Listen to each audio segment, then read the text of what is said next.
नमस्कार दोस्तों, एक बार आपका फिर से स्वागत है हमारे यूट्यूब चैनल। आज मैं आपको बताऊंगा एसबीआई के पेंशन लोन के बारे में।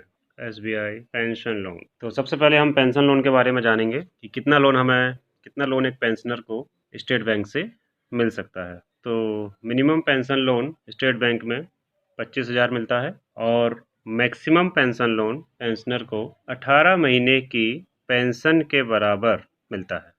अब इसमें भी अलग अलग कंडीशंस हैं दोस्तों, जिनके बारे में मैं आपको डिटेल में बताऊंगा। 18 मंथ्स पेंशन ये आपका मैक्सिमम है। जैसे किसी की पेंशन अगर 20,000 रुपये महीने आती है तो उसको 3,60,000 रुपये मैक्सिमम पेंशन मिल सकती है।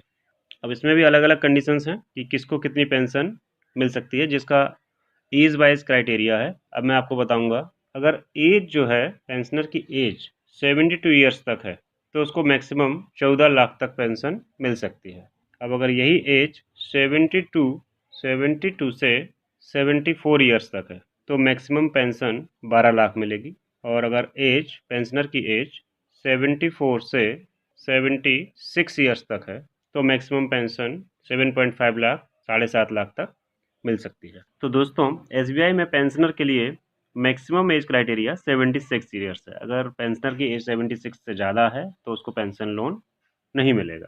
हाँ दोस्तों, इसके अलावा कुछ और भी क्राइटेरिया होते हैं बैंक में लोन लेने के लिए, जैसे कि ईएमआई एनएमआई रेशियो जो है, ईएमआई एनएमआई रेशियो 50% से ज़्यादा नहीं होना चाहिए। मतलब आपका जो डिडक्शन हो रहा है और आपकी जो पेंशन है, जो आपके खाते में जो पेंशन आ रही है और आपकी जो इंस्टॉलमेंट बन रही है वो 50% से ज़्यादा नहीं होनी चाहिए। अब हम बात करते हैं सिक्योरिटी के बारे में। क्या सिक्योरिटी लेता है बैंक आपको पेंशन लोन देने के लिए?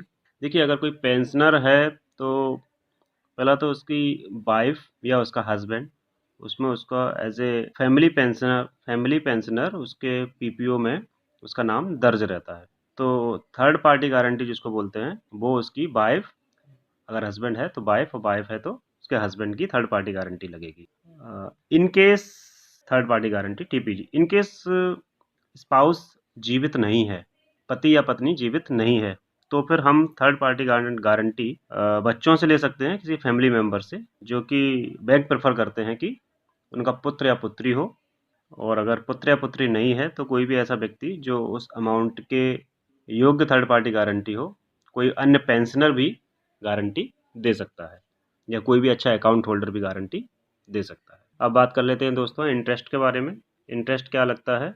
इंटरेस्ट जो है बैंक में, स्टेट बैंक में एमसीएलआर से कनेक्टेड है। इसमें अलग अलग इंटरेस्ट रेट रहते हैं। अभी जो है वर्तमान में 3.35% plus 2 year MCLR, 2 year MCLR अभी 8.10 है। तो इस प्रकार इफेक्टिव इंटरेस्ट रेट जो वर्तमान में पड़ेगा आपका 8.1 प्लस 3.35 मीन्स 11.45। ये आपका 11.45 वर्तमान में इंटरेस्ट रेट रहेगा पेंशन लोन पे। हाँ, अगर अगर ट्रेजरी पेंशनर है, ट्रेजरी पेंशनर क्या होता है ये भी मैं आपको थोड़ा सा ब्रीफ में बता दूं। ऐसे पेंशनर जिनकी पेंशन सीधे ट्रेजरी से आती है बैंक के खाते में, उनको ट्रेजरी पेंशनर बोलते हैं। इन पर इनका इंटरेस्ट रेट थोड़ा सा हायर होता है, 0.50 उन पर अधिक इंटरेस्ट रेट लगता है। इसके साथ ही दोस्तों, आप कुछ लोगों के मन में सवाल आ रहा होगा, ये तो आ गई पेंशनर की बात। अब अगर किसी को फैमिली पेंशन मिल रही है तो उसके बारे में भी हम थोड़ा सा बात कर लेते हैं। फैमिली पेंशन के केस में क्या कंडीशंस हैं बैंक की? फैमिली पेंशन के केस में मिनिमम पेंशन वही है 25,000, 25,000 लोन ले सकते हैं। मैक्सिमम कंडीशन भी वही है 18 मंथ्स पेंशन। अब इसमें भी एज वाइज कुछ कंडीशंस हैं जिनको मैं आपको डिटेल में बताता हूँ। अगर अप टू 72 ईयर्स है पेंशनर, फैमिली पेंशनर की एज, तो उसको मैक्सिमम 5 लाख लोन मिल सकता है। और अगर 72 से 74 ईयर्स तो उसको मैक्सिमम 4.5 लाख मिल सकता है। और 74 से 76 अगर एज है तो उसको मैक्सिमम 2.5 लाख लोन ही मैक्सिमम मिल सकता है। साथ ही इसमें एक और कंडीशन है, ईएमआई एनएमआई रेशियो जो है, यानी जो टोटल डिडक्शन है वो आपकी पेंशन से 33% से ज़्यादा नहीं होनी चाहिए। 33% से ज़्यादा नहीं हो सकती। थर्ड पार्टी गारंटी भी चाहिए सिक्योरिटी में। बैंक बिना सिक्योरिटी के पेंशन लोन नहीं दे रहा है। थर्ड पार्टी गारंटी कोई अदर पेंशनर भी चल सकता है, या फिर कोई भी ऐसा अच्छा अकाउंट होल्डर जो बैंक को मंजूर हो।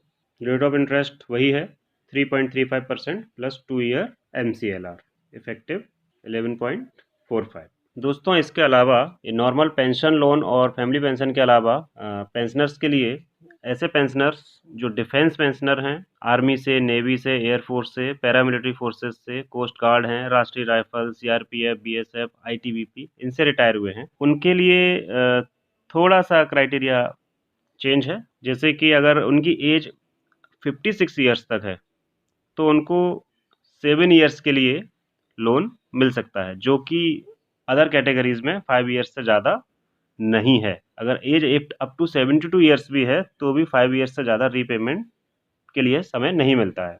लेकिन अगर डिफेंस पेंशनर है तो उसको, अगर उसकी एज 56 ईयर्स तक है तो उसको सबसे बड़ी चीज़ ये है, मैक्सिमम लोन 36 मंथ की पेंशन तक मिल सकता है अगर एज अप टू 56 ईयर्स है, जिसको बैंक में बोलते हैं जय जवान पेंशन लोन। ये डिफेंस पेंशनर्स के लिए ही होता है। डिफेंस पेंशनर्स में आपके arm forces, navy, air force, paramilitary forces, coast guard, Rashtriya rifle, CRPF, BSF, ITBP etcetera, ये सभी आते हैं। अगर एज 56 ईयर्स तक है तो उसको मैक्सिमम 36 टाइम्स ऑफ पेंशन मिल सकता है, पर उसमें मैक्सिमम 14 लाख से ज़्यादा उसमें भी नहीं है। और EMI NMI रेशियो सेम ही है, 50% से ज़्यादा नहीं होना चाहिए।